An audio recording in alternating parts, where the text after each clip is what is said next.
آئیے اب ہم سمجھتے ہیں کہ روزہ ہے کیا، اور اس رمضان المقدس کے مہینے میں روزہ اور ان سے جڑے ہوئے کچھ ایسے سوالات جو ہمارے ذہن میں اکثر گونجتے رہتے ہیں، ان کے جوابات بھی ہم سمجھتے ہیں۔ تو سب سے پہلے ہم سمجھتے ہیں کہ روزہ کیا ہے، روزہ کسے کہتے ہیں۔ دراصل صبح صادق سے غروب آفتاب تک نیت کے ساتھ کھانے پینے اور جماع سے رکنے کا نام روزہ ہے۔ اور یہ روزہ رمضان شریف کے یہ سارے روزے کن لوگوں پر فرض ہیں، یہ بھی ہم جان لیتے ہیں کہ یہ روزے رمضان شریف کے ہر مسلمان عاقل بالغ مرد اور عورت پر فرض ہیں۔ ان کی فرضیت سے انکار کرنے والا کافر اور بلا عذر چھوڑنے والا سخت گناہگار اور فاسق مردود و شہادہ ہے۔ بچے کی عمر جب 10 سال کی ہو جائے اور اس میں روزہ رکھنے کی طاقت بھی ہو تو اس سے روزہ رکھوایا جائے اور نہ رکھنے پر اس کو تنبیہ بھی کی جائے۔ روزے کی فرضیت کا حکم سورہ بقرہ کی آیت نمبر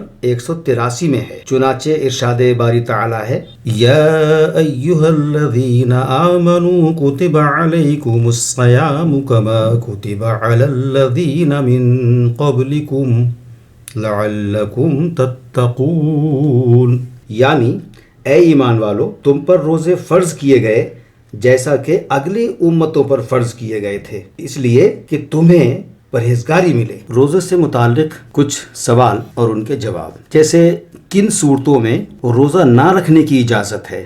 ظاہر ہے کہ جن صورتوں میں روزہ نہ رکھنے کی اجازت ہے ان میں سے بعض تو یہ بھی ہو سکتی ہیں، سفر یعنی 3 دن کی راہ کے ارادے سے باہر نکلنا، لیکن اگر سفر میں مشقت نہ ہو، پریشانی نہ ہو تو روزہ رکھنا افضل ہے، ورنہ آپ روزہ چھوڑ سکتے ہیں۔ دوسرے، حاملہ اور دودھ پلانے والی عورتوں کو بھی اجازت ہے کہ وہ روزہ چھوڑیں، لیکن کب؟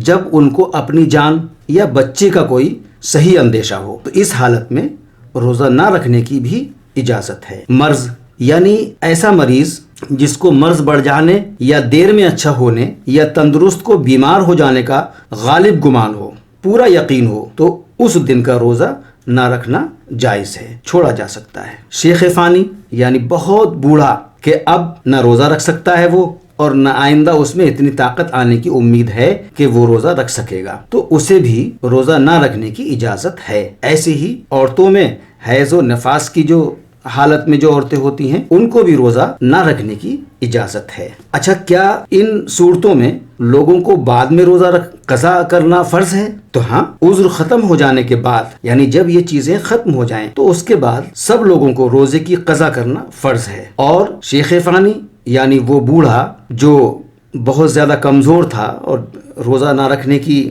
حالت میں تھا، اگر وہ جاڑوں میں قضا روزہ رکھ سکتا ہے، چھوٹے دن ہوتے ہیں جاڑوں میں، تو رکھ لے، ورنہ ہر روزے کے بدلے وہ دونوں وقت ایک مسکین کو پیٹ بھر کر کھانا کھلائے، یا ہر روزے کے بدلے صدقہ فطر کی مقدار مسکین کو دے دے، یہ اس کا بدل ہو جائے گا۔ اب سوال پیدا ہوتا ہے، کیا جن لوگوں کو روزہ نہ رکھنے کی اجازت ہے، کیا وہ کھلم کھلا اعلانیہ کسی چیز کو کسی کے سامنے کھا پی سکتے ہیں؟ تو ہرگز نہیں، انہیں بھی اعلانیہ کسی چیز کو کھانے پینے کی اجازت بالکل نہیں ہے۔ اور اگر جو شخص بلا عذر شرعی رمضان میں کھلم کھلا عام طریقے سے کھائے پیے تو اس کے بارے میں کیا حکم ہے؟ تو ایسے شخص کے بارے میں تو بہت سخت حکم ہے، سب مسلمانوں کو اس کا بائیکاٹ کرنا چاہیے اور اس کو اپنے دل سے کم برا سمجھنا چاہیے۔